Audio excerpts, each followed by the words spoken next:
everyone, this is Grace. It is October the 22nd, 2022, and we're going to be taking a look at the Feast of Trumpets today. This is a part of our study on the Passover, and I am going to be trying to prove to you that this is not a legitimate feast day. But we're not going to start here at the Feast of Trumpets. We're going to start at the beginning of this chapter here, almost. We're going to compare what is said about the feast days to what is said about the other days, and we're going to be looking at the pattern that's established here. So let's go ahead and get started, and we're going to read through each of the feast days here. Well, not all of it, but a lot of it. The 6 days shall work be done, but the seventh day is the Sabbath of rest and holy convocation. You shall do no work therein. It is the Sabbath of the Lord in all your dwellings. So it tells you 6 days shall work be done, but the seventh day is the Sabbath of rest. So it identifies at first. It tells you what the holiday is, and then it tells you it's a holy convocation. And then it tells you should do no work therein, because it is the Sabbath of the Lord. And then you have the closing. And the rest of the feast days after the closing are going to give you additional instructions. But because this is just a Sabbath, there are no instructions other than to rest. Sabbath of rest. Okay? So let's go ahead and let's look at the other feast days. These are the feasts of the Lord, even holy convocations, which ye shall proclaim in their seasons. In the 14th day of the first month at even is the Lord's Passover. And that's the instructions for the Passover, by the way. You can get them elsewhere in the Bible, but it doesn't give you the pattern of it's a holy convocation, you shall do no work. It introduces it up here as a holy convocation, but that's it. And if you keep the Feast of Trumpets with it, then you have 8 feast days in total. Let's continue on. And on the 15th day of the same month is the Feast of Unleavened Bread. And unto the Lord 7 days ye must eat unleavened bread. In the first day ye shall have an holy convocation. Ye shall do no servile work therein. But ye shall offer an offering made by fire unto the Lord 7 days. And the 7th day is a holy convocation. Ye shall do no servile work therein. So you have here, it starts off, it introduces the day. The 14th day is the Passover. The 15th day of the month is the Feast of Unleavened Bread. So it tells you what the feast is. And then it tells you what to do. It gives you the details about how you celebrate it. 7 days you must eat unleavened bread. Then it tells you it's a holy convocation. You shall do no servile work therein. And then after it tells you it's a holy convocation, it gives you a little bit of additional information about the holiday. Okay? Because part of the information you need is going to be that it's a holy convocation. So it tells you this is a holy convocation, and then it starts to give you additional information about the holiday. Now the Feast of First Fruits is going to be a little bit different because there's 2 first fruits. You have the first fruit of the dead and the first fruit of the living. They are combined in Leviticus 23. So we will take a look at them as though they were one.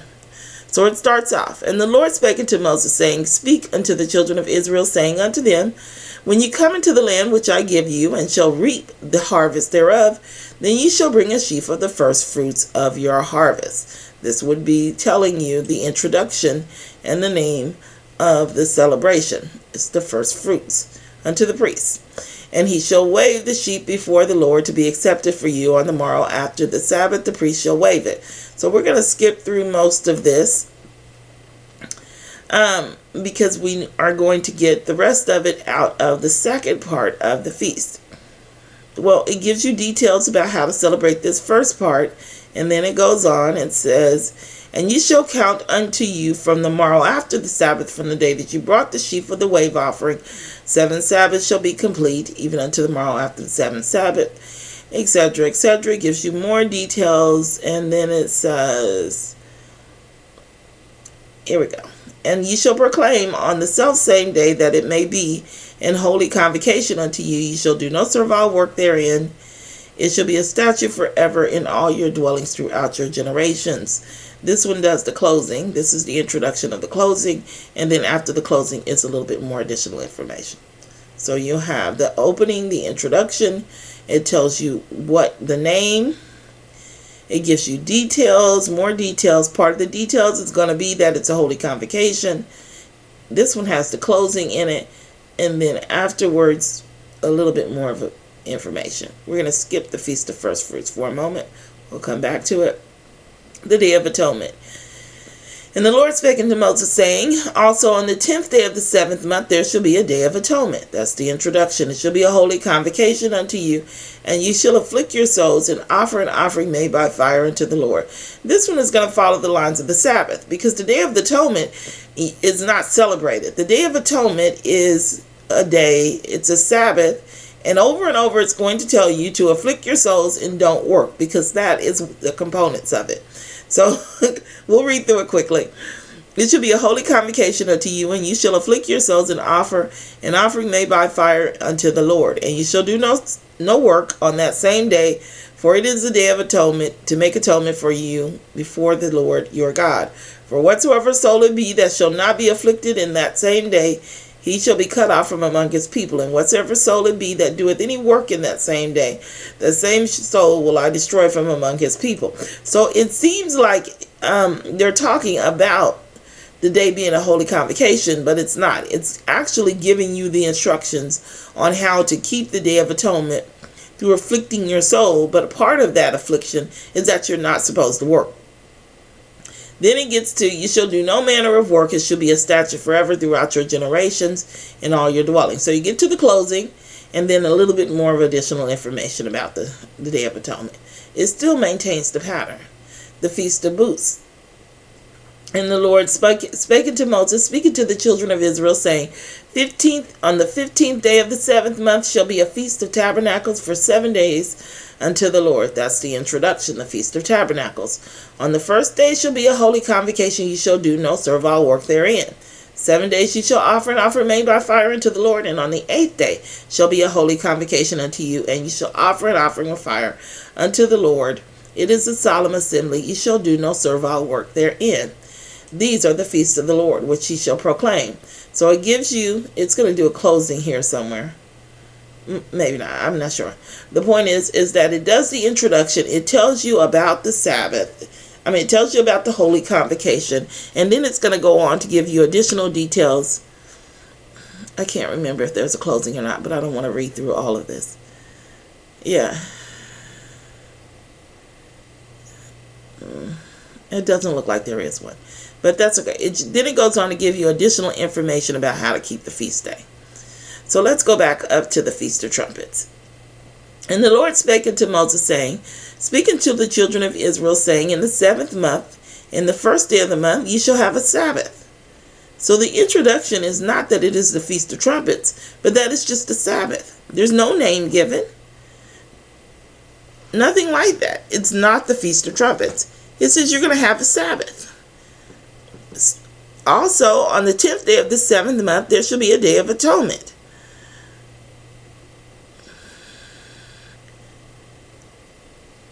Speaking to the children of Israel, and saying unto them, when you come into the land which I give unto you, you shall reap the harvest thereof. Then you shall bring a sheaf of the first fruits of your harvest. On the 14th day of the month at even is the Lord's Passover. On the 15th day of the same month is the Feast of Unleavened Bread. Speaking to the children of Israel, saying, in the 7th month, on the first day of the month, ye shall have a Sabbath. No name. It's not a holiday. But it tells you what you should do on that Sabbath. It is a memorial of blowing of the trumpets. That follows the pattern. It gives you instructions on how to keep this Sabbath. On this Sabbath, you do a blowing of the trumpets. Or it's a day of rest, actually. It's not a Sabbath. That's a rest. And then it tells you it's a holy convocation.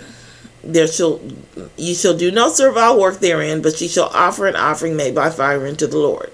You have a no-name holiday here that is a memorial day of blowing of the trumpets. So you just have a rest and you just blow trumpets. But this is your holiday here. So let's look at it in Numbers here.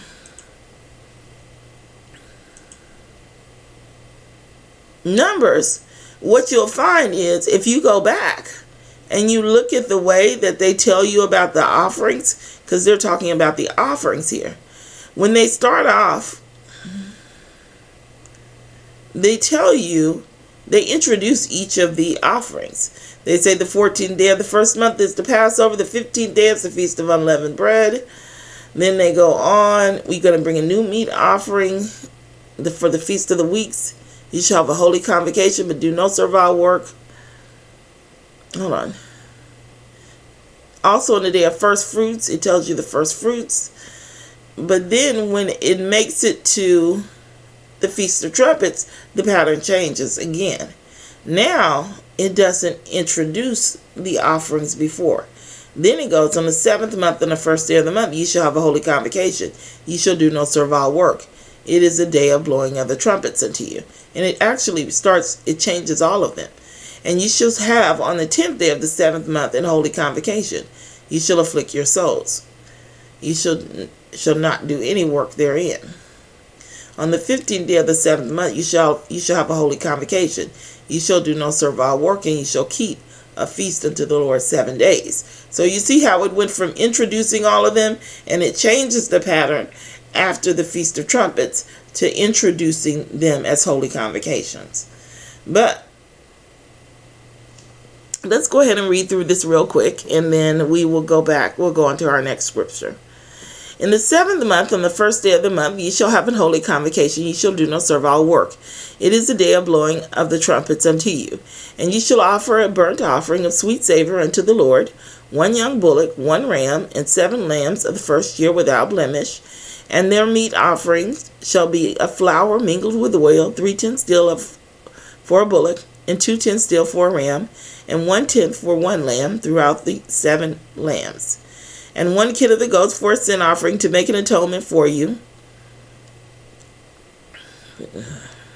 Let's go on. Besides the burnt offering of the month. I should have read through this, man.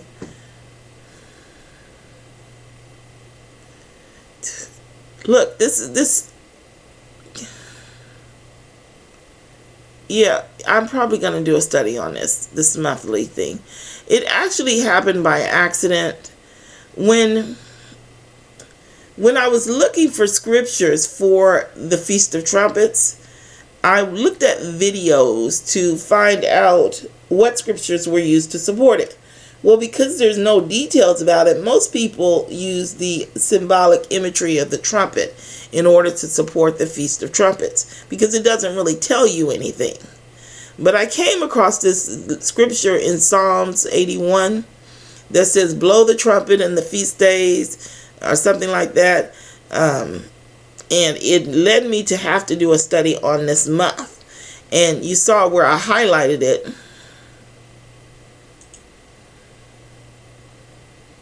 Hold on. You saw where I highlighted it in the previous chapter here, where I was studying it. But I didn't actually study this because I didn't think I would need it. So it won't be a part of this study, but I may complete it. I may complete it by studying this because I've already looked up all the scriptures on the month. I've already looked up all of them. I just didn't read that portion. So it won't be a part of this study, but I may end up doing a study on this month thing here because I didn't realize it was throughout this study. Anyway, I hope that was clear. I looked up all the scriptures for the month because I thought I needed it for this study. So let's go ahead. Beside the burnt offering of the month and his meat offerings and the daily burnt offerings and his meat offerings and their drink offerings according to their manner for a sweet savor, a sacrifice made by fire unto the Lord. Okay, I went through all of that for nothing. Because it actually put month and its meat offerings and then daily. So that wouldn't have been as bad as I thought it was going to be. I thought that it was going to go off into something that it didn't do. Anyway, we're going to continue on with the study. We're going to go back to Leviticus. And we're going to investigate this a little further. Well, I mentioned to you already that there isn't really anything to this as far as context. It just says you blow a trumpet on this day. It doesn't tell you why. It doesn't tell you what the trumpet symbolizes. It doesn't tell you anything other than it's a memorial. And see, that's a problem because there are no blowing of the trumpets up until this day. When Moses had received the law, there was none of this here. As a matter of fact, let's do a search because I can't remember if there's even a scripture before Leviticus 23 that uses that number.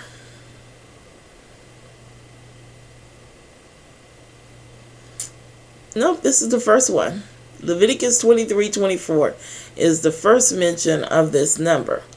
However, there is a different number for blowing of the trumpets in Exodus. So let's go and check that out.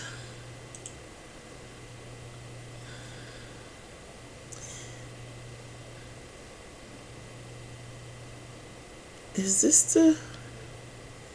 Yes, this is the verse. So this is when they were called to meet God. And he told them to be ready against the third day. For the third day the Lord will come down in the sight of all the people upon Mount Sinai. And it came to pass on the third day in the morning that there were thunders and lightnings and a thick cloud upon the mount, and the voice of the trumpet exceeding loud, so that all the people that was in the camp trembled. Let's look up these words here. Well, let's look up trumpet first, because this is the word that everybody's going to be familiar with. This is the shofar, that 7782. Shofar. The original sense of incising a cornet as giving a clear sound, or curved horn, cornet, or a trumpet. But let's look at this word voice.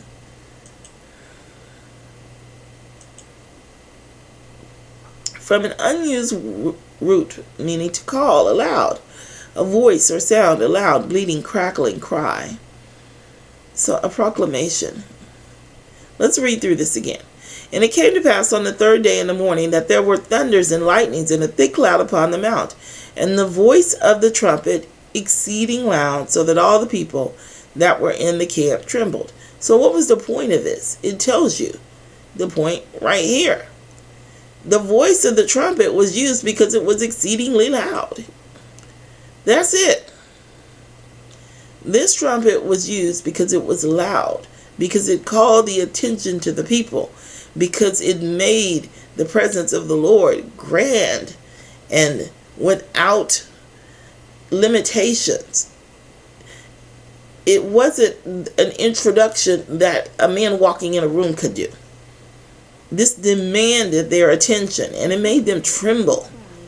One moment. It made them tremble. So they didn't.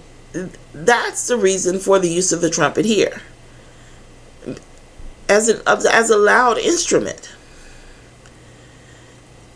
When you combine this with the fact that the words that are used here are not at all used in the Feast of Trumpets, then you cannot use that to say it's a memorial. You just can't. I mean, you can try if you want to, but you're deceiving yourself, because this word here, this word for trumpet here, is used throughout the Bible, and it's not in Numbers 10. Let's look at that before we go to where it is used. So our number is H8643.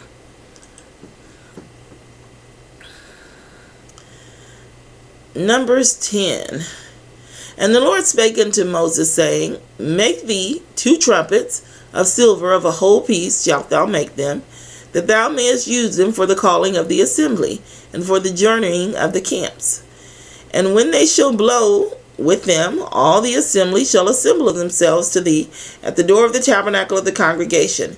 And if they blow but with 1 trumpet, then the princes which are heads of the thousands of Israel shall gather themselves unto thee. And over you'll see this word blow. Over throughout this entire book here, they use that word blow. But they don't use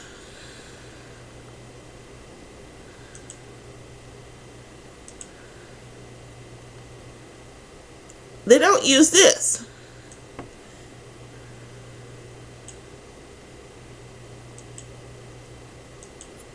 They don't use the H6443. They use H8628. This is a call to assembly. We'll look at some of these examples first, as a matter of fact, since we have it here. Let's go to H8628.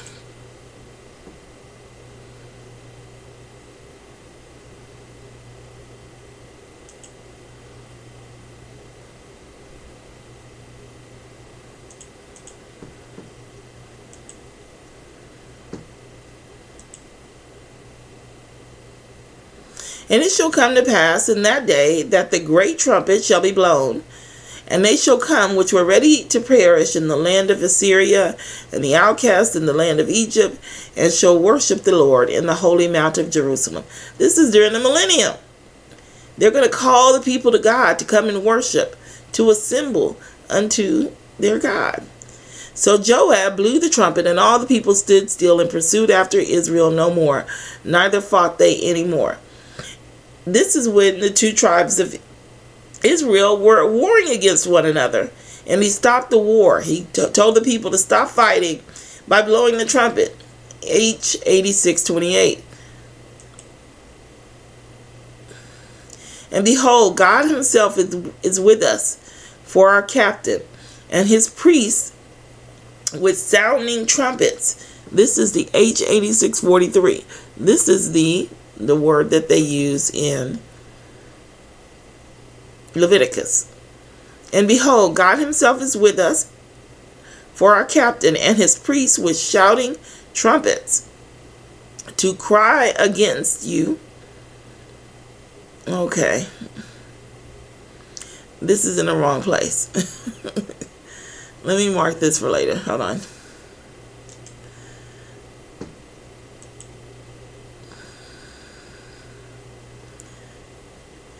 And let Zadok the priest and Nathan the prophet anoint him their king over Israel, and blow ye with the trumpet, and say, God save King Solomon. They just anointed King Solomon, and they're celebrating and rejoicing. And so they blew the trumpet as part of the celebrating to call the people to come and share the joy of the king, of their new king.